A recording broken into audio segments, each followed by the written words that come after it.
Hello ladies and gentlemen, we're talking builds in Destiny 2 today. I've noticed something recently, and that is most players in general don't use full builds when they game. This is true for the majority of my clanmates as well. Most tend to only use a couple mods here and there to get them through an activity, and most of the time it's from the seasonal artifact. Now, I wanted to remedy this mental barrier by creating a completely synergistic build with you all from start to finish. I want everyone to see the creative process and be comfortable with some of the pitfalls we may encounter along the way.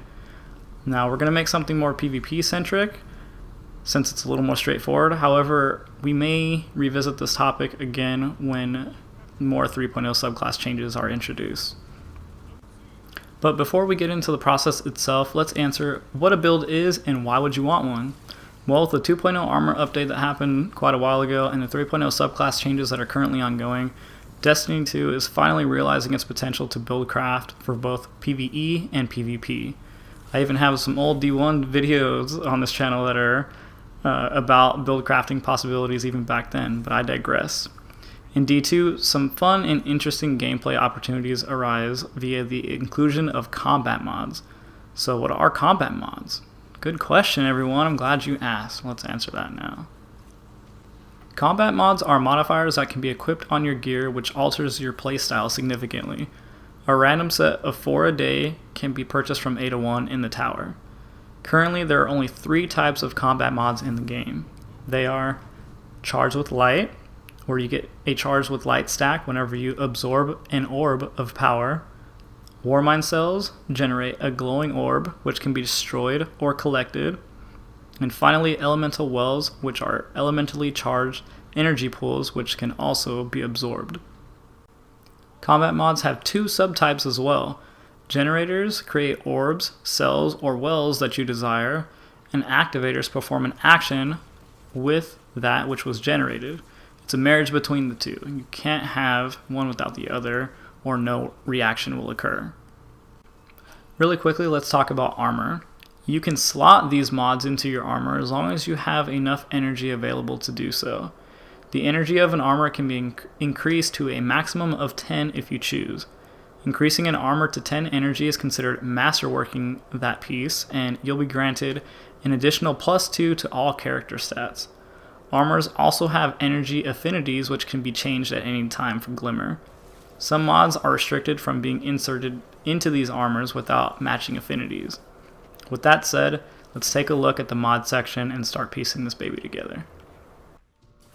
Now, if you want to see all of your acquired mods, you can go to Collections and then Mods from your menus, and you can see all of your active ones will be broken up for you by individual armor piece.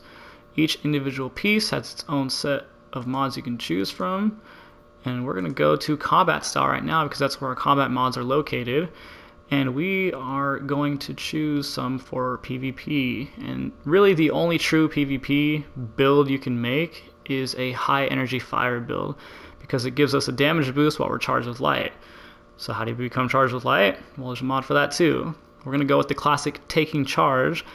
That is, when you pick up an orb of power, you become charged with light.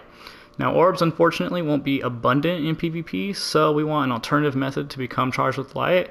So we're going to go with Charge Harvester. Kills and assists grant us a chance to become charged with light. Now this has a -10 penalty to our recovery stat, but we'll address that later on in the videos with some other mods that we can equip. And I also like to run Quick Charge for its secondary benefit of increased ready speed for fusions, shotguns, submachine guns, and swords. Now, we won't be choosing a 5th combat mod for this build because running 5 combat mods isn't super necessary. PvP is pretty straightforward, and we'd kind of be sacrificing other mods that would be beneficial to us in PvP, and you'll see what I mean. Now, with just these 4 combat mods, we do have sort of a vibe happening between them so far. We get eliminations and assists, and then we become charged with light. We get a damage buff from high energy fire, and we get easier eliminations and assists. That's pretty much the loop. So let's pick our subclass now. I like to run Bottom Tree Stormcaller because of Arc Soul. Arc Soul is an elemental buddy that I get for throwing down a rift. Now if we equip this and pair it with Getaway Artist, this gives me the option to consume a grenade and activate Arc Soul as well. It also makes Arc Soul more aggressive. One of our goals for this build is going to be to have our grenade and rift abilities up as often as possible. For our weapons, I like to use my Reese Walker shotgun and my Sweet Sorrow auto rifle. Now we have all the pieces we need for this process to begin. Let's get some synergy flowing by inserting some more general mods into each of our armor pieces. Right now they're all currently empty. However, doing this first makes it easier to puzzle all the mod energy costs together. This is going to be something that all builds are concerned with, and that is, are you using all the available energy in each of your armor slots, and are you using them with mods that are actually beneficial to your build?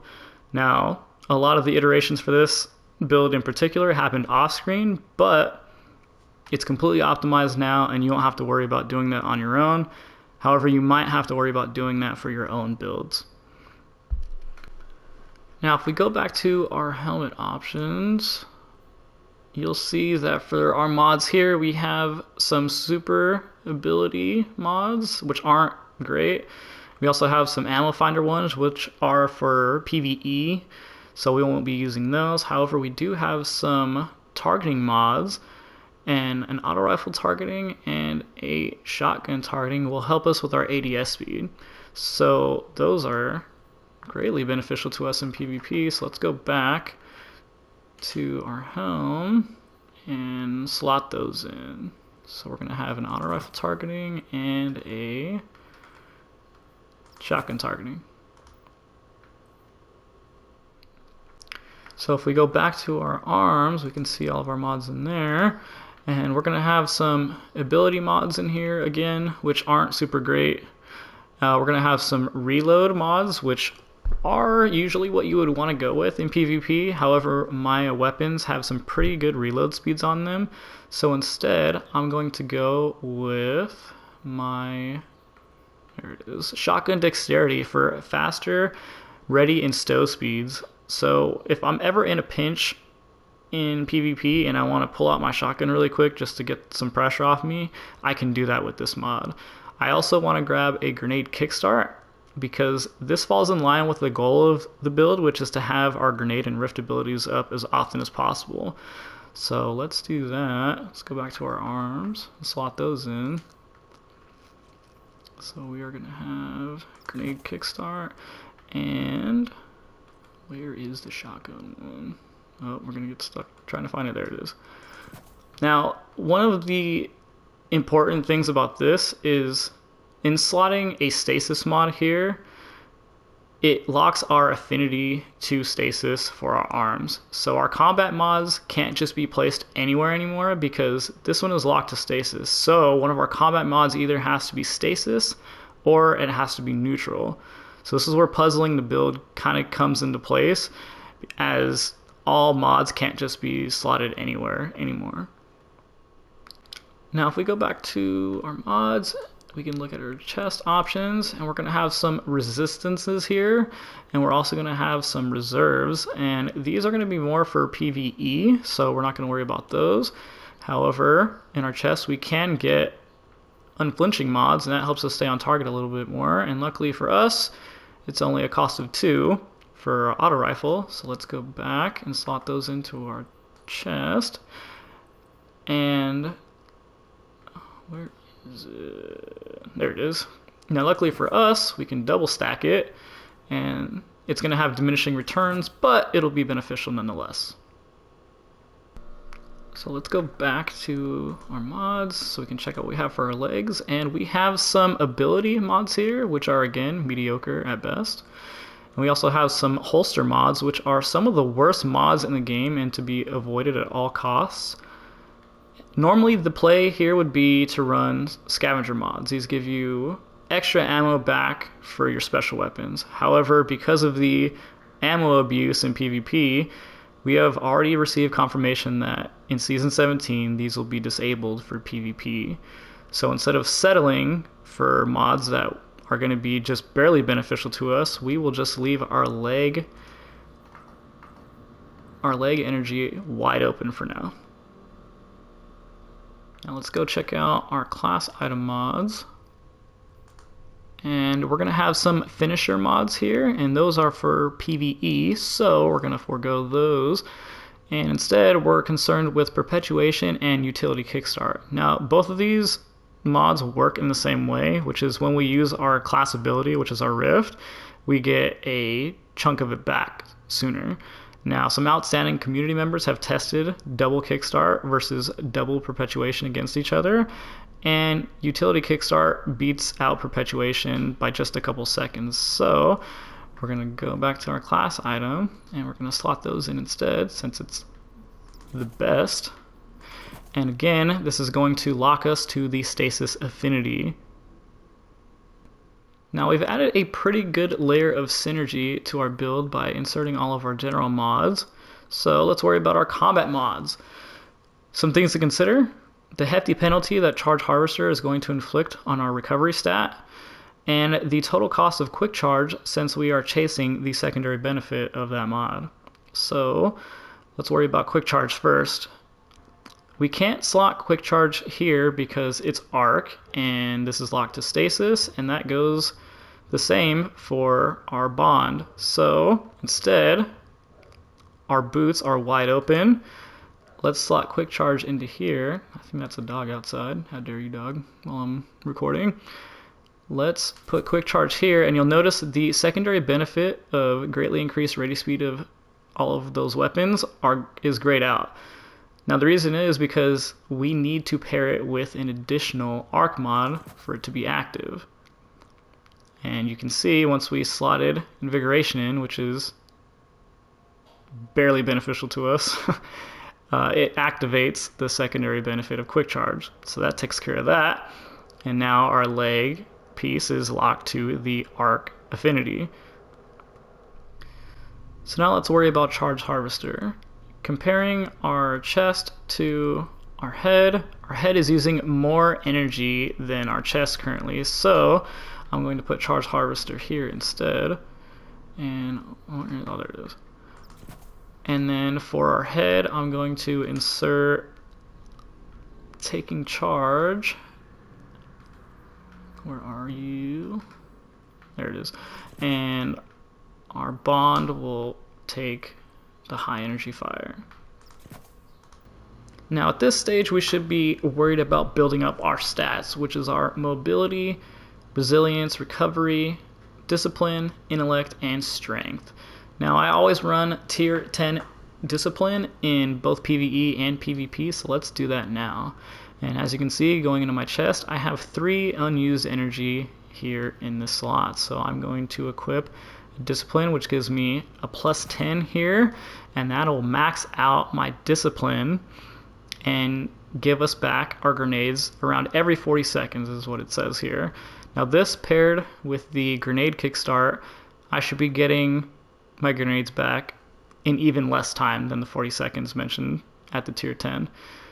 Now this falls in line with the ultimate goal of the build, which is to have our rift and grenade ability back as often as possible. So let's do the same for some of our other stats, and recovery is the next one that took the biggest hit because of Charge Harvester, so let's bump that up as well. I am going to go to our legs, throw in recovery mod here, and I'm going to go to our class item, throw another recovery mod in there. So that gave us a plus 20, which is great, but I can bump this up even further by using the leftover ability here and inserting a minor recovery mod. And that'll bump us up to tier 8 for our recovery. So not only will we be regenning quicker, but this will give us our class ability back as often as we can get it.